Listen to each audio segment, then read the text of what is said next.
Thank you, Professor Vamakas. Thank you for having me here. Good morning. It's my pleasure to be here today.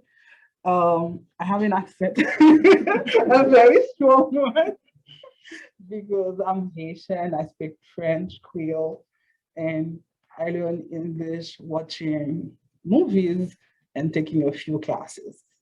Uh, if there is anything I say that you don't understand, please do not hesitate to interrupt me.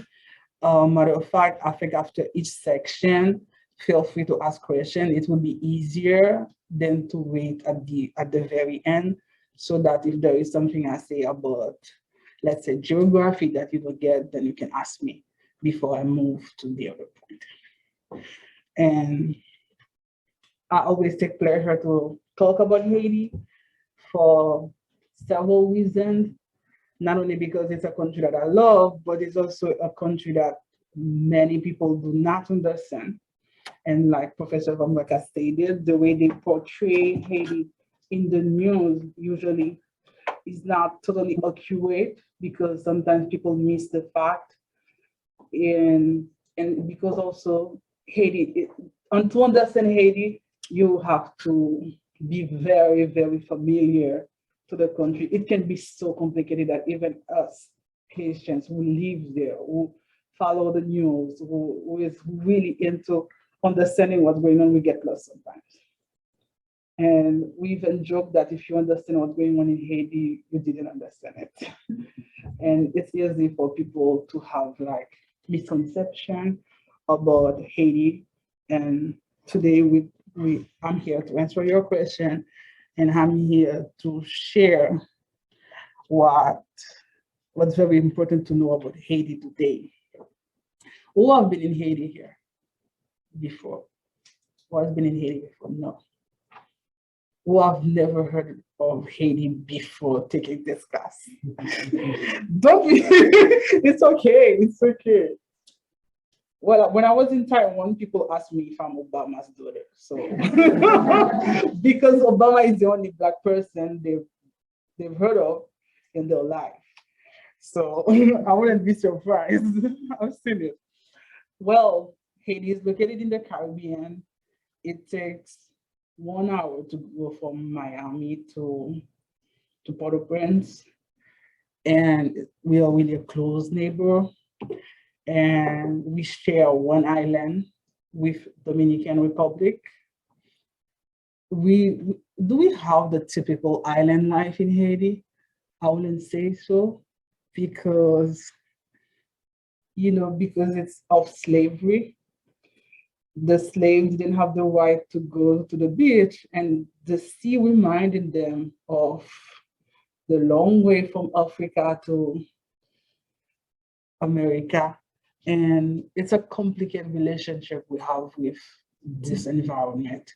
For example, most people do not know how to swim, but we do love the beach. For people who live on an island, you will imagine that most people know how to swim, but it can be really complicated. And it's just one example of how what is usually obvious about Haiti may not be the case.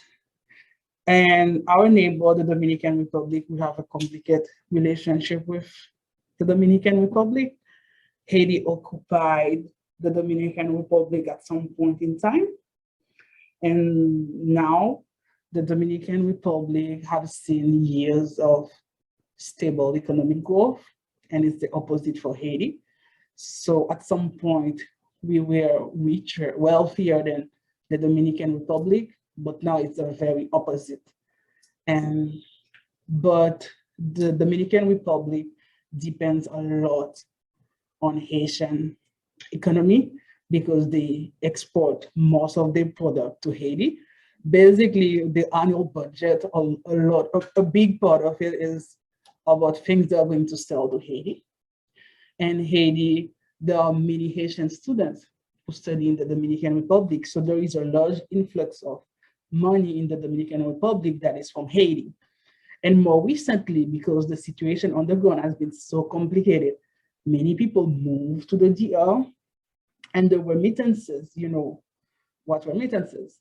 The money that the Haitian migrant in the US, Canada are sending home, they are not sending it to the Dominican, part of it to the Dominican Republic, because a lot of Haitian move there. It's you always have to take into account what's going on in the Dominican Republic when you're considering what's going on in Haiti, not only because you're a neighbor, but because a lot of activities in Haiti, a lot of activity in the Dominican Republic are linked to what's happening in Haiti as well. And Haiti is really small. I think Maryland is almost as big as Haiti, but a large population still, 11 million people. And also, as I mentioned, that we share a frontier with the Dominican Republic. And in terms of ethnicity, there are 95% Black people in Haiti and 5% white.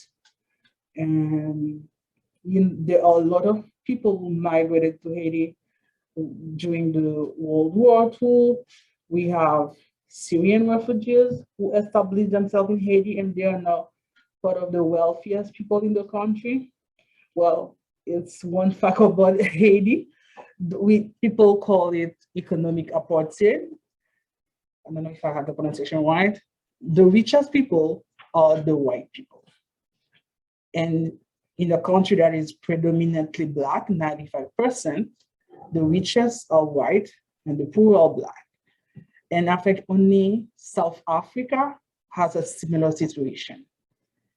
And for example, it will be really, really hard to find one supermarket in Haiti that is owned by by a Black person. And we speak French and Creole. So they are like both are our official languages, but most people speak Creole. And it's another problem because if you go to the court, the judge will speak French.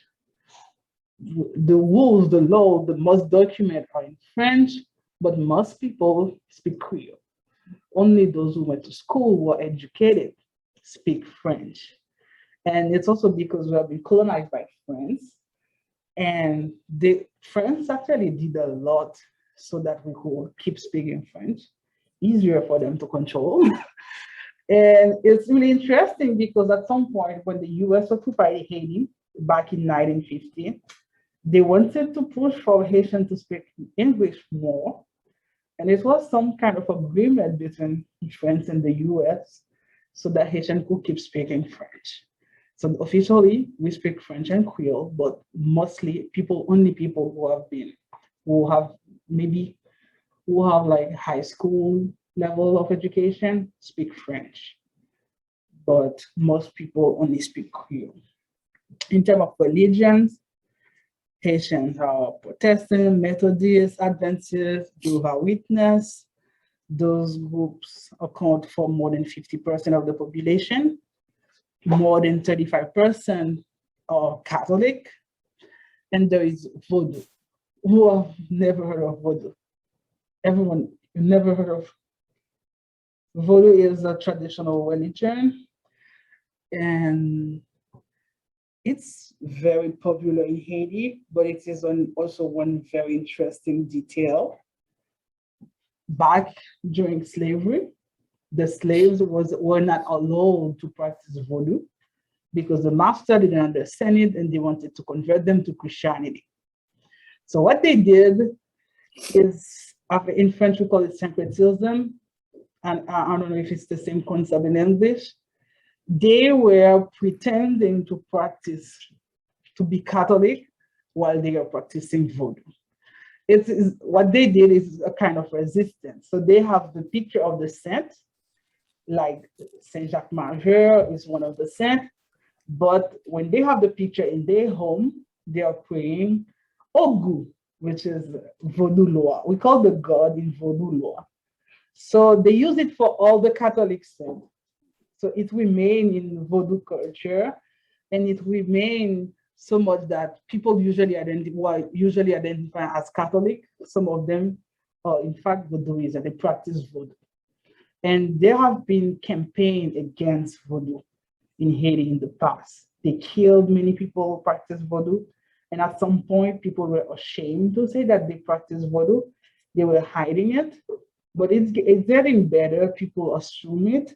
There are a lot of campaigns to protect people who practice it, to acknowledge that it's part of our culture, and people freely practice it now, and people are more open to say that they practice it.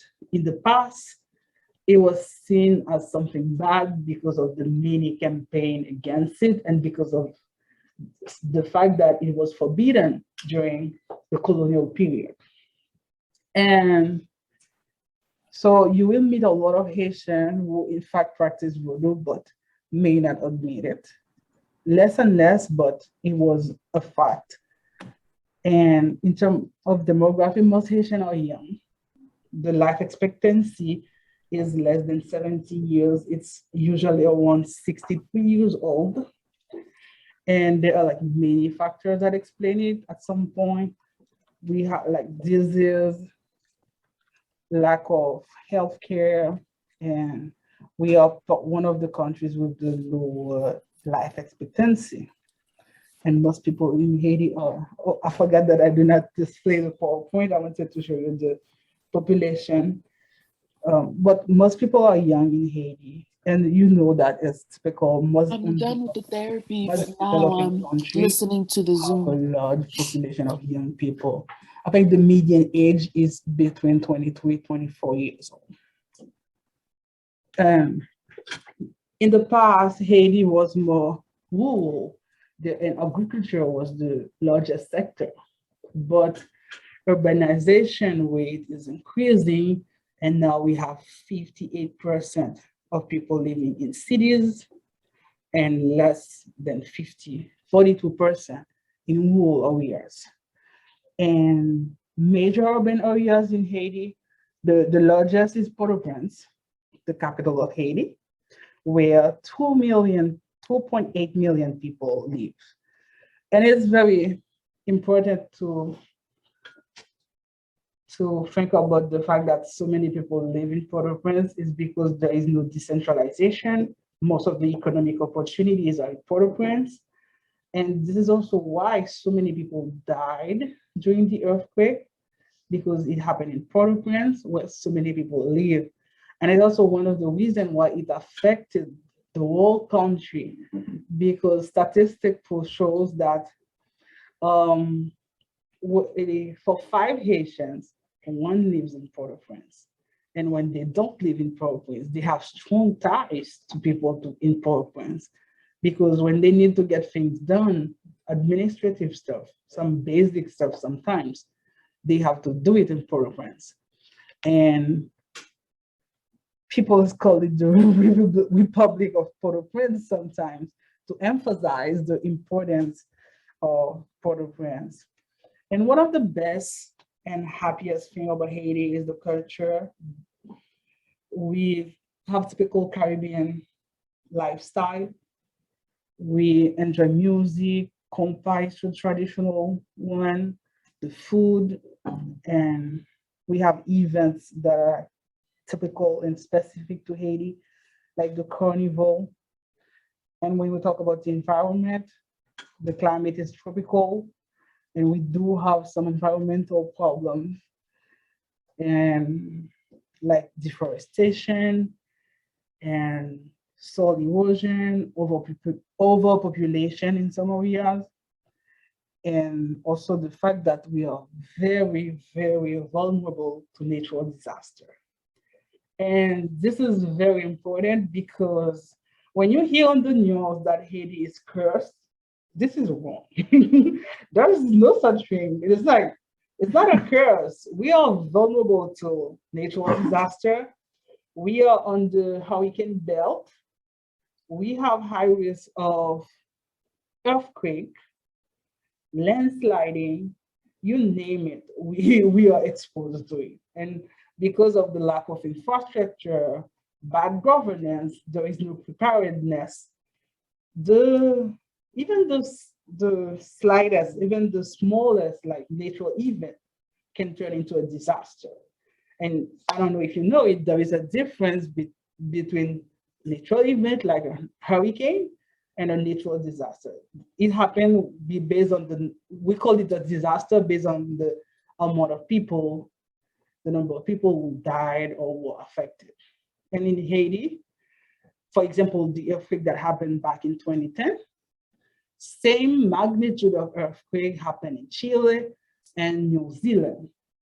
I think maybe no one died in New Zealand and less than 10 people died in Chile, but 200,000 people died in Haiti, more than 200,000, because we were not prepared.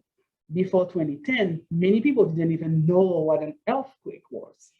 The word for earthquake in Creole became popular after the 2010 earthquake, because I wasn't in Haiti at that time, but people heard a noise like gudu, gudu, gudu, gudu, and they called it gudu, gudu.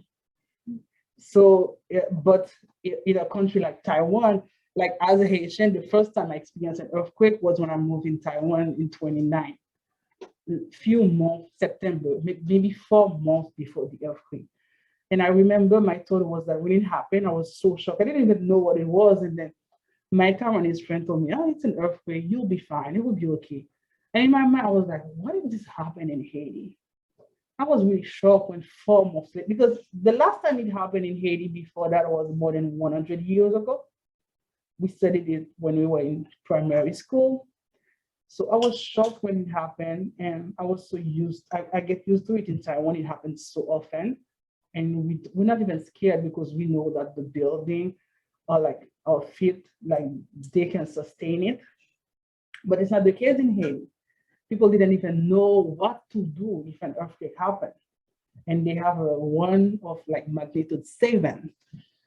And so we are really exposed and vulnerable to natural disaster. And because we have some leaders who are usually corrupt and do not really have Haiti's best interest in mind, so we're never ready.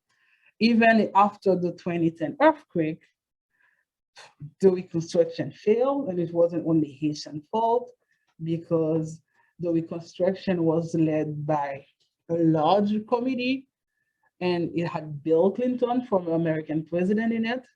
So for one time, we had a really good case where the international community said, Haitian can't handle this, let us do it. And they failed. But afterward, nothing was really done to prevent another big earthquake, for example, like similar consequences. If an earthquake if a magnitude 7 earthquake struck Haiti now, Port-au-Prince now, 11 years later, I'm afraid the consequences will be pretty similar.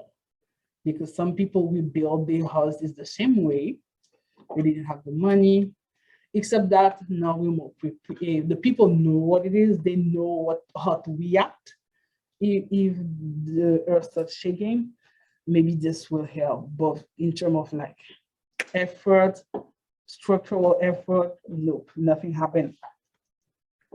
I'm going to talk about the economy, politics, and crisis, and then I want to ask if you have any questions so far. It's okay, I can. Okay. Haiti is a free market economy. There is one big problem about the economy in Haiti, is that they do not want to take the time to think about what they want to do with the economy. They just let it be. Maybe this is the idea of free market, but you cannot think about it. Analysis, comparative advantage. They do not take those into account. They just really, we have an economy. They do not prioritize some sectors over some others. For example, when I was a child, I studied that Haiti's the economy is based on the agriculture. We haven't been producing much since the past 15 years. We keep saying that the economy is based on the agriculture, which is wrong. And as a Caribbean country, one will think that tourism play a huge role in our economy, like Bahamas, St. Lucia, Jamaica. It's not exactly the case because of political crisis, because of insecurity concern. People like tourists, they would rather go to the Dominican Republic, for example, instead of coming to Haiti. We do have like we do have tourists. Some people come and they really love Haiti. They keep coming back. It's really an interesting country despite it all. So we do have it. And we do not, as a country, low income country, we do not have the kind of manufacturer you will see in Asia because still our wages are not as low. So we are not competitive to attract this kind of economic activity. We have a few manufacturers like in Haiti. This is why you can see some clothes where it's written made in Haiti. And we can have it because there is some partnership between Haiti and the US Hope Agreement that allows they do it to encourage production in Haiti. And this sector employ more than 50,000 people. This is one of the main sectors, despite the fact that it's really not as developed as it could be. Even if it's in America and the wages are higher than Asia, it's still the fact in the Dominican Republic, they still attract more. And there are many Haitians who do not think that we should have an economy based on manufacture as well. This is another debate, but still, Haiti is a developing country, and as one would expect, poverty is a problem. More than half of the population is below the poverty line, less than $3 a day. And it's been like this for quite some times. And it remained like this for several reasons. One of the reasons is that we do not have like some officials who really want to do what needs to be done. In the international community, the effort in Haiti is limited to humanitarian assistance and humanitarian assistance that does not foster economic recovery and economic growth. You know, there is this big problem in Haiti. When you have a natural disaster, you need to have relief, you need humanitarian assistance. But you cannot have any kind of humanitarian assistance. For example, it happened after the earthquake.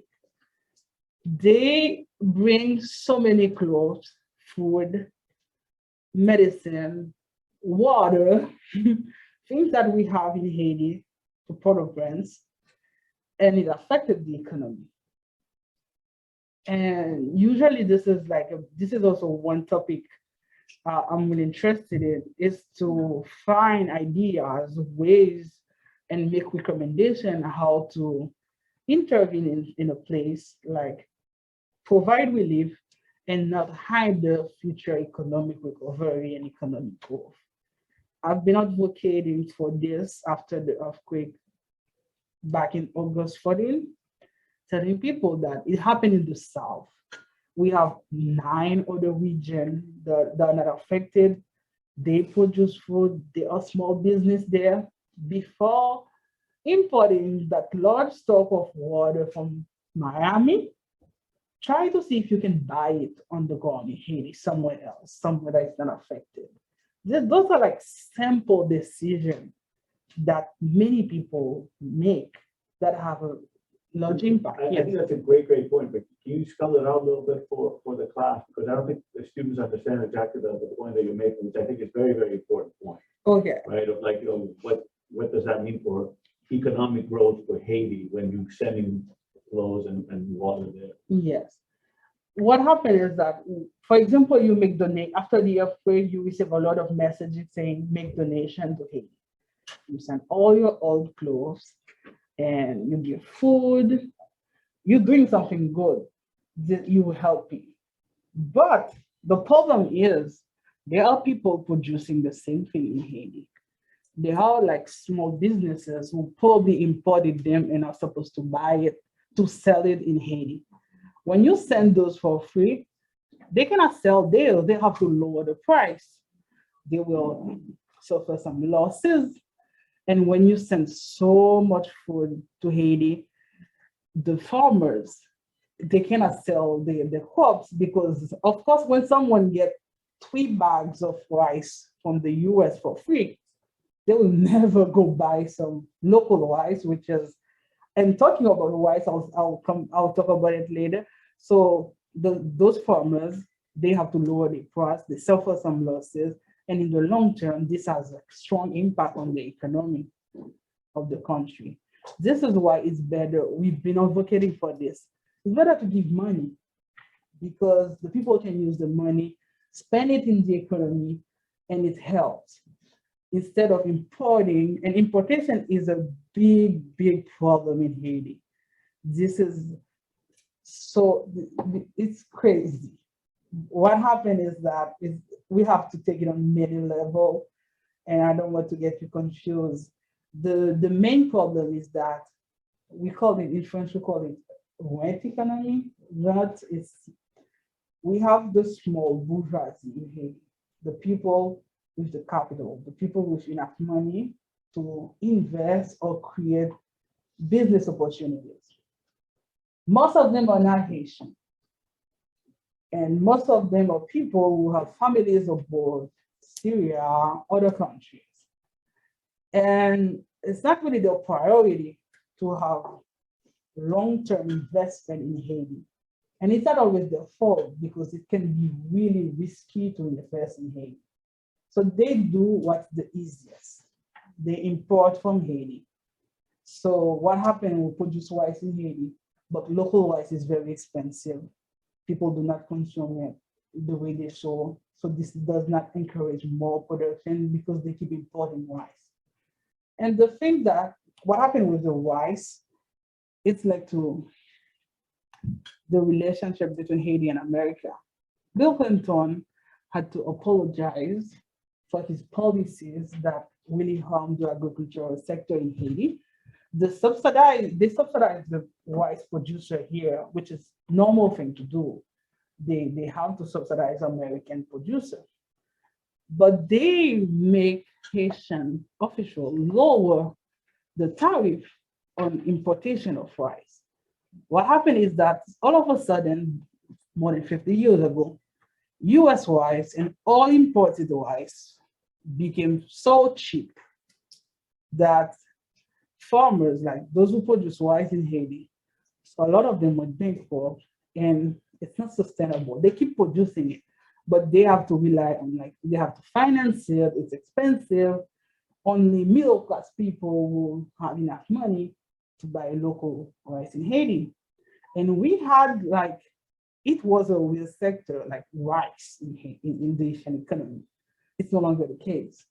And it's because of those tariffs. We have the lowest tariff on rice importation in the region.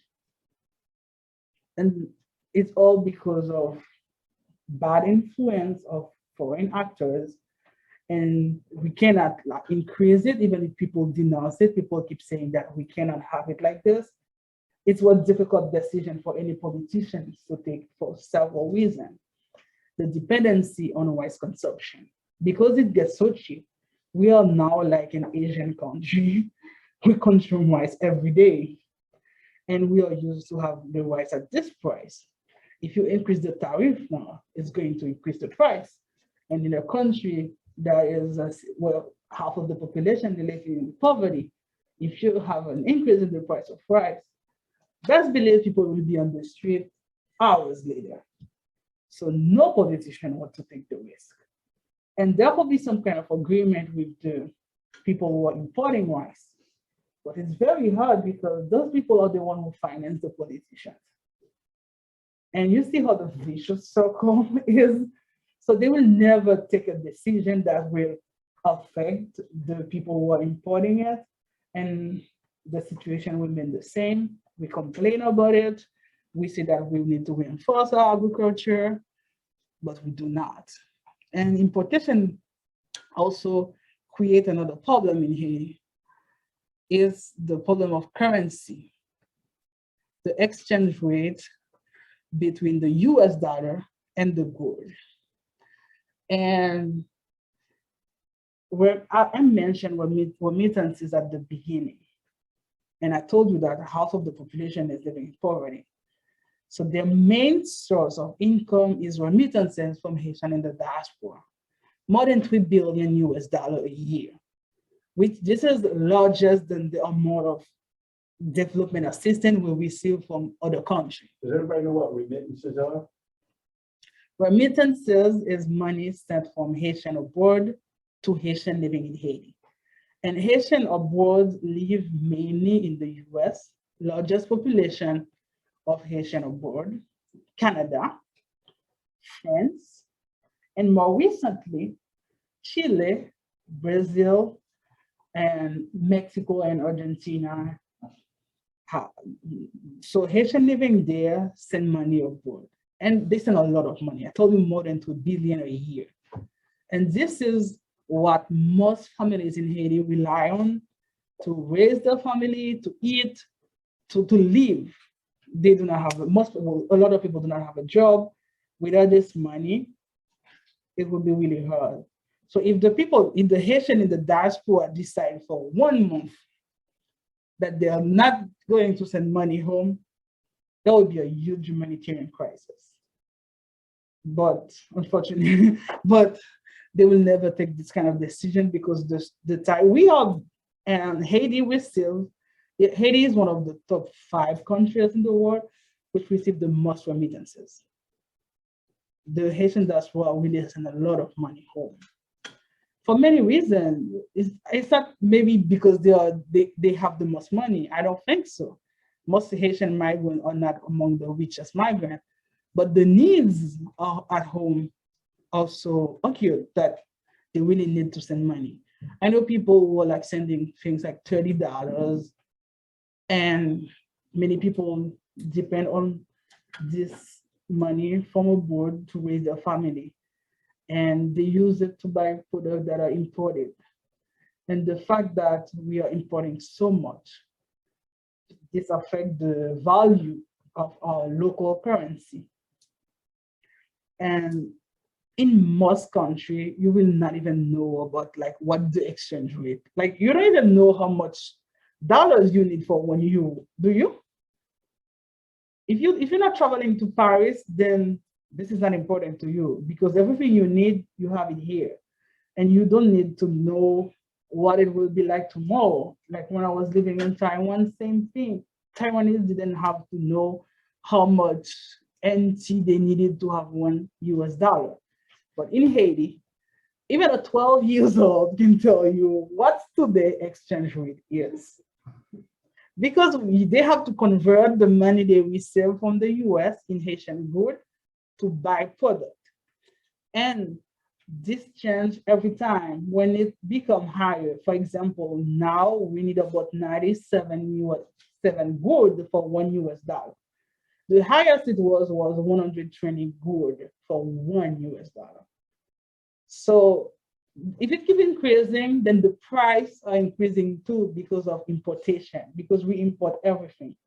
And it means that the people who earn a salary in good, this is another problem because of NGOs going to Haiti.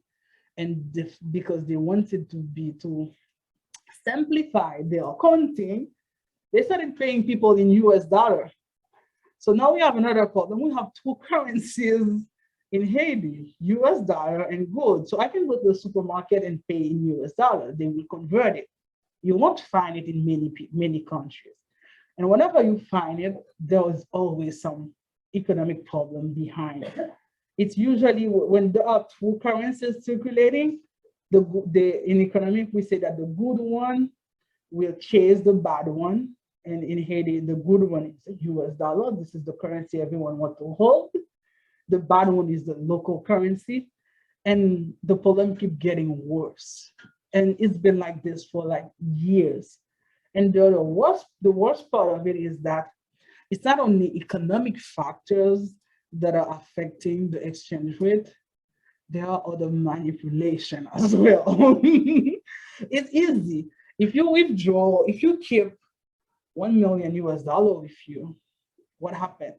People who need US dollar, they can find it. And when they can find it, they are willing to pay more. And when they are willing to pay more, the exchange rate will increase. So from time to time, there are events like this, and then the exchange rate keep increasing. And why it's fundamental to understand this, like people from international organization, like other country who works in Haiti, they keep monitoring it, because above some level, people will be mad, because it will be too hard for them to cover their basic expenses. Because what happened, you have people who have a fixed salary in gold. Let's say a teacher, elementary school teacher, that person earned 10,000 gold. 10,000 gold, when it's 100, is 100 US dollar. So that person has 10,000 gold. That's for the month, right? For the month. $100 a month. And the minimum wage, it was 250 gold at 2.5 US dollar a day at some point. And when that person has a fixed salary in gold and the exchange rate keep increasing, that means price of basic product keep increasing, but the salary remain the same. And like my personal experience, I can tell you, I went back home 2014. In 2014, I had a job I was paid in US dollar, but I wasn't comfortable. So I quit it for another job in the Ministry of Foreign Affairs. The salary was lower because the state paid much less than the private sector and the NGO. And I was working at in the private sector at that time. I left and I went to the Ministry of Foreign Affairs because it was closer to what I liked. And then I knew that my salary was lower. I accepted it. But at the time, the difference was probably 200, 300 US dollar. And the exchange rate was less than 50 gold for $1. By the time I left, it was more than 70 gold. So you know what it means? If you want to rent a decent apartment in Haiti, you have to pay in US because they want to protect themselves. So they won't give you the price in gold so that when the exchange rate become higher, they will lose money. So for some, and I'm telling you about 2014, when I went back home, I left again, I went to France, and when I went back in Haiti, 2017, 2018, 2019, it was 100 gold for $1 US.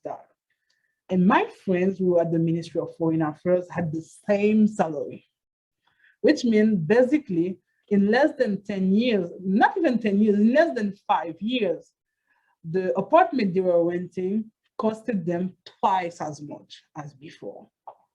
And this in itself is a crisis.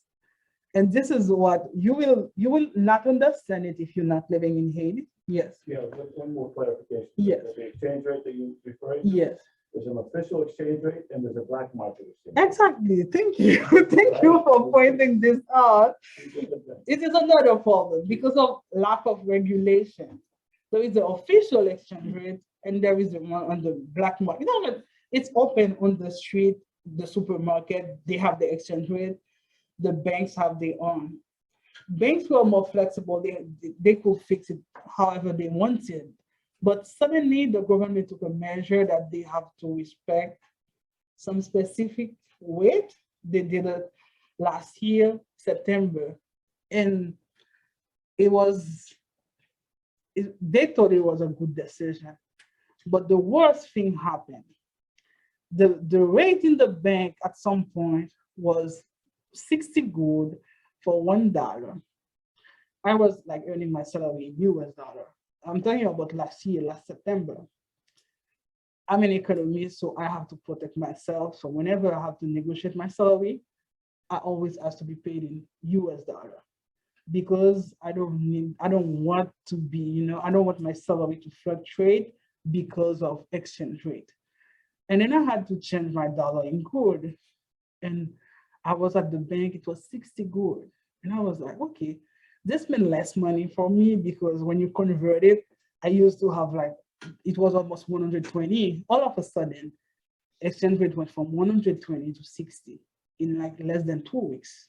No one knows what happened.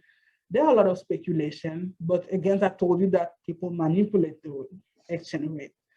And then I was like, I had to check my budget. And people who have a salary in good, they were really happy. And I couldn't complain. So I had it. And then a friend told me that, why do you keep exchanging your money at the bank? And I think it was because I was in the US when they took that decision. I was visiting family. So I wasn't really aware of the impact on the ground. So I was like, okay, they adopted that rule. I wasn't sure it was going to work, but I kept going to the bank. And my friend told me that, why are you doing this? It's like you get 70 good for your money in the supermarket. I was like, okay. Then I stopped using the bank. I go to the supermarket. And then I met another friend who told me that I have a guy who buy my US dollar. And then I realized that everyone had a guy who buy the US dollar for 80 goods. And then no one like that wait at the bank was only for the poor people, that's not for the people who didn't have any choice, who didn't know a guy. And at some point it was 75 at the bank, 100 on the street. So if you, because and at the bank you couldn't find dollars. So if you wanted to buy it, you had to buy it on the black market for more than 100. And people wanted to exchange their money. The naive went to the bank, and those who knew had many friends. They all knew people, and it created so much confusion. Now it's back to 97 gold, and still there is a price on the black market, there is a price at the bank. Some days the bank will tell you that you cannot withdraw more than 500 US dollar, because it's true that a currency is like a product, but in Haiti, it really is. You buy dollars, you sell dollars, you make profit out of it. Many people, it's a full-time job. They are on the street, they are exchanging dollars. It's like a sector in the economy. And it has like, you have no idea how it impacts so many aspects. The price of like rent, and also, in economy, if you anticipate that the price will increase, then people can panic and this can increase the price. It happened a lot with the dollar in Haiti. People think that there will be a shortage of US dollars, and then they keep their dollars, and then the exchange rate increase. And they have to pay more in the price, and it affects a lot. And talking about politics, I think I've covered more. And other than that, something that's important, there is a Haitian economist who recently published a book about it, The Economic of Violence in Haiti. This is the newest aspect of, very important aspect of the economy in Haiti. Gangs proliferated so much that it's affecting the economy. It's creating a new landscape. If you want to have businesses in some areas, you have to pay the gangs. If you want your product to move from one place to another, you have to pay the gang. So the price of the product in Haiti, take into account the amount of money that the business has to pay for the gang. And you cannot import any kind of product if you are not part of some specific groups. It's not like just like the US, you decide to create any business you want. You will go bankrupt without knowing what's happening to you. I've had people in the diaspora, for example, Haitian living in the US, wanted to start businesses like supermarket, and they couldn't, how to say that, their product were at the customs and they couldn't pick them. Because some people know some people, and they make the administrative procedure so hard for them, they lost all their freedom. This is not legal, and this is how gangs and like corruption became so bad that it affects all area, including the economy. And it's so bad that he wrote a book about it. In terms of politics, political system, government times semi-presidential republic, we have executive branch, chief of state, the president, head of government, the prime minister, and his cabinet. The cabinet is chosen by the prime minister in consultation with the president, and the parliament must ratify the cabinet and prime minister's governing policy. This is in theory. In practice, because of corruption, they bribe some people in parliament and they do whatever they want. And the parliament is the legislative branch. You have the Senate, you have the Chamber of Deputies, you have the judicial branch, and the political parties, too many to name, few influential ones, founding and process. Yes.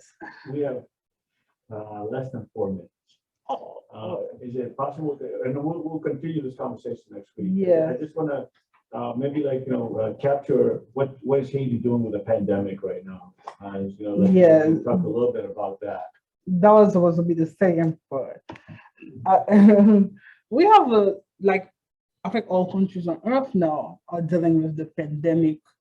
We have many cases. We had our first cases back in March 2020. We were not prepared, of course, but I think it's interesting. I'll use this word, how we've been dealing with the pandemic. Not too many deaths, unlike what you might hear on the news. It wasn't the worst thing, the worst things that happened to Haiti, not many deaths at all compared to other countries.